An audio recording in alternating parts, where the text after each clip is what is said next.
What is going on, Movie Meals? Movie Meals. Thank you, Movie patrons, Kimberly and Karen. Guys, help us share these videos around, like, comment, subscribe. Help us get to 2,000. Once we get to 2,000, we're going to pick somebody who's been commenting and liking. We're going to give them a free hoodie. And even if you don't really like us, comment and get a free hoodie because, we're small. We're trying to grow. We're here to talk about The Hunger Games, The Ballads of Songbirds, and Snakes. Kyle and I both saw it this weekend. Let's get into it here. Kyle, what were your positives of The Hunger Games? Alex, I got to eat a lot of crow on this one. You should. I liked it. I liked it a lot more than I thought I would. In case of people haven't watched our trailer reaction videos, I have voiced that I'm not sure if this is a story that I need to be seen because I didn't know anything. I knew that the premise of the book was focused about President Snow before he became the tyrant that he became in like the Hunger Games series, but I wasn't sure if it was going to be like the narrative, oh, he had a heart of gold, but then he became corrupt, or if it was going to have a lot more nuance to the story. So I was very concerned about how that would play out, and if it was going to be Golden Boy turned bad, then why would I need to watch that if I know what he becomes anyway? But I will say, I think it's great that the studio went about what I would expect the book was like, in that it gave this young President Snow character nuance to where they were able to give their audience enough grace to be able to follow this character, even though you could clearly tell he's not a good person. Like, I think here in the story, they do a really good job of that balancing act between him trying to do the right things, but they're greedy and towards himself, and he has his biases when it comes to the capital, to where they really show through, but there still is that underlying part of him that there could have been someone good at one point, but his biases and his own greed really overtook him. And I thought that was done very well by the direction of this movie. The director, he came back after doing Catching Fire, which is a great movie, and the two Mockingjay movies.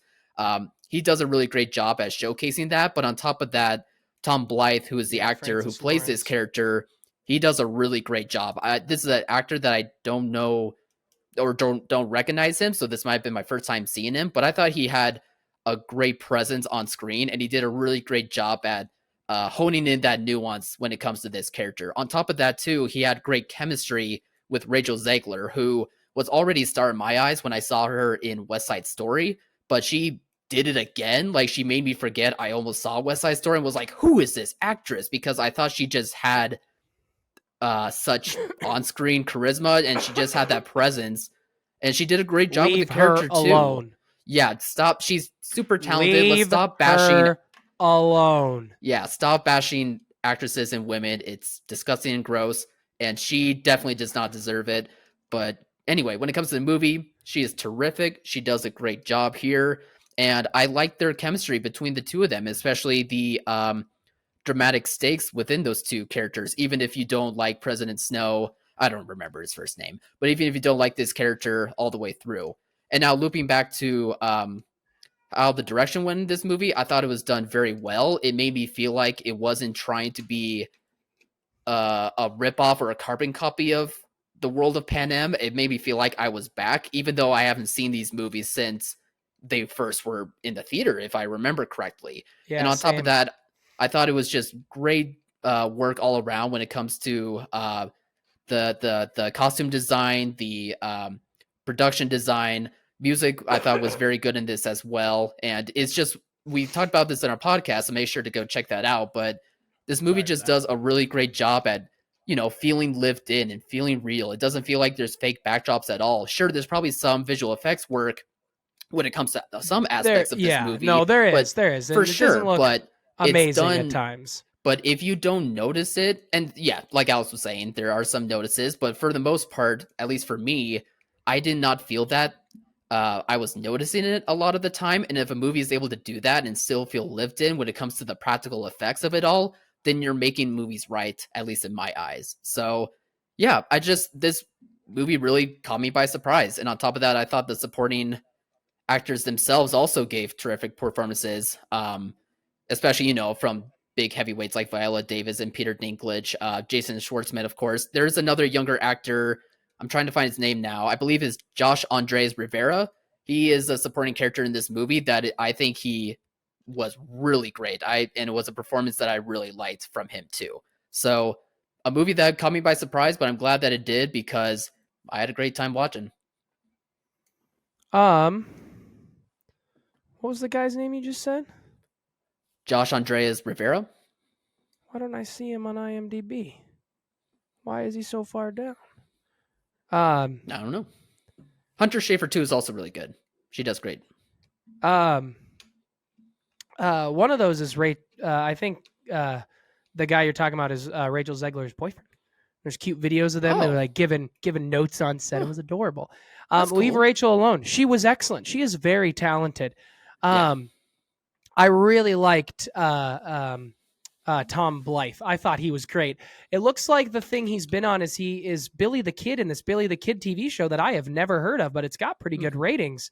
I'd never heard of it till now. I wonder if it's an MGM show. Interesting. Yeah, I might need to add that to my list. I love those. I like Billy the Kid. I'm reading The Alchemist. He pops up in there. Yeah, The Secrets of the Immortal Nicholas Flamel. Big time little YA for you. All right. He I was very pleasantly surprised. I've been rewatching all the movies. I haven't seen them since the theater.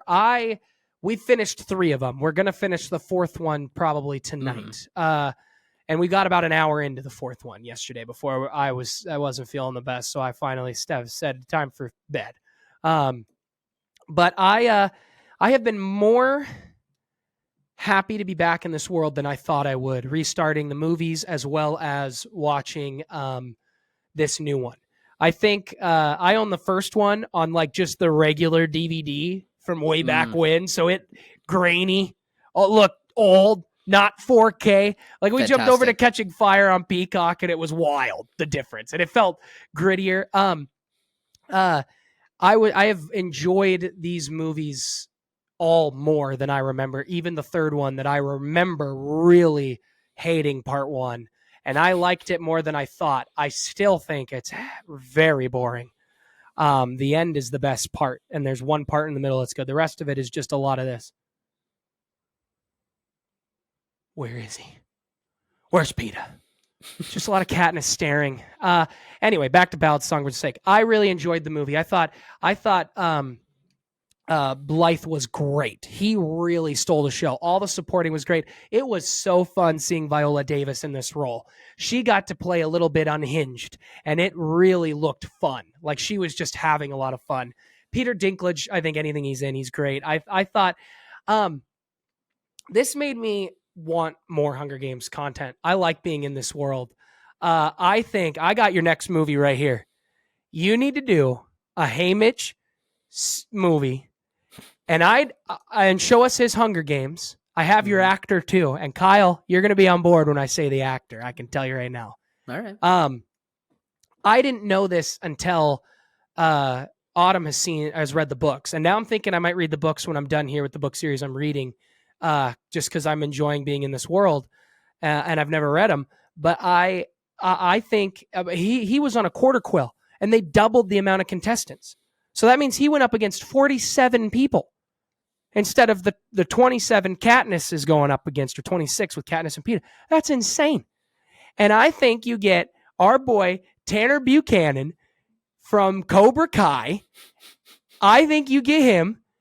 You put him he's 24 years old right now, a young Haymitch in his prime, and you give us 2 movies, part 1 and part 2, where half the people are done. Leave it on a cliffhanger. Lionsgate. I miss the right 2010s. Here. And I'll tell you right now, don't make it a show, because I'm over streaming services and all these turds. We want people in the theater. Go to the theater. Make it a movie or 2, but keep us in the Hunger Games. That's one of the things, rewatching all the movies, and even this new one. And this new one wasn't planning to do that. We were never going to be in the actual Hunger Games very long, and you're not. And I think you can tell that. But I think a movie with Haymitch put us in the Hunger Games. It's not based, he hasn't written a book like Ballad of Songbirds Snake is based off of the most recent book. Don't base it off the book. Let him go nutty. Bring the author in. Make it a little bit more violent. Anyway, I got way off task here. I really enjoyed this first movie, but it's fun.